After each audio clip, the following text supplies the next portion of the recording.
I'm relieved. Let me just get that out there right now, and I know that may be surprising for people to hear, considering I'm playing Battletoads, but I, Diabetes, am feeling relieved. And I'll tell you why, because I'm playing Karnath's Lair, level 6 of Battletoads, better known as the Snake Pit.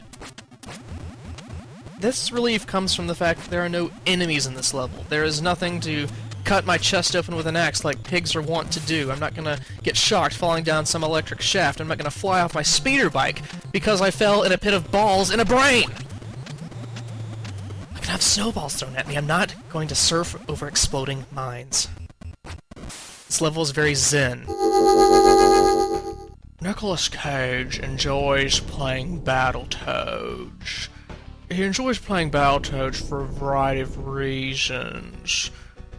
But the reason Nicolas Cage enjoys Battletoads is that watching these toads jump over these snakes and spikes makes Nicolas Cage feel like that he's never gonna have a truly bad day. Because these toads go through so much turmoil and difficulty that makes anything Nicolas Cage do look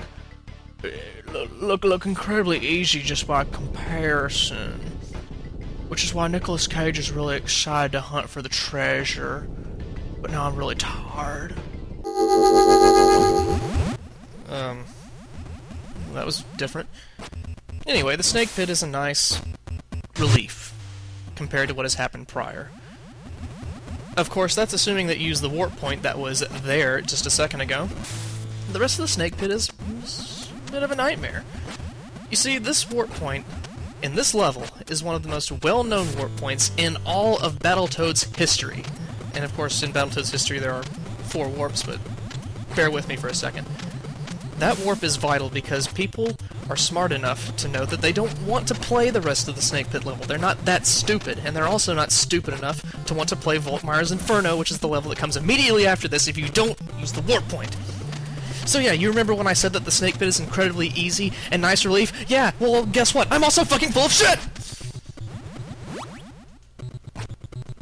If you have the right equipment, though, you can pull through. Now note in this section that if you slip up even once, you're dead. There's no floor to fall on. Rare is a terrorist organization. I'm just gonna say that right now. But if you have some of the following equipment, you'll be able to pull this off. Number 1, you need to at least be a PhD student in physics. You need to understand the trajectory of the snakes, and you've got to understand Rash's jump patterns, his initial velocity, and the way he sort of floats a little bit when he jumps. His jumping is a lot like Master Chief in Halo 3. I suppose that might be realistic for a Toad, but I kinda doubt it. You also need to keep in mind the very bad hit detection of this game. If you even come a little too close to one of those spike balls, you're going to die. You also need to be depraved. You need to realize that there is nothing else in your life going for you besides the drive to beat this game. And even then, you have to realize that the payoff is meaningless, because you could have used the warp point just a few seconds ago, but you didn't! Why didn't you do it? Were you beaten as a child?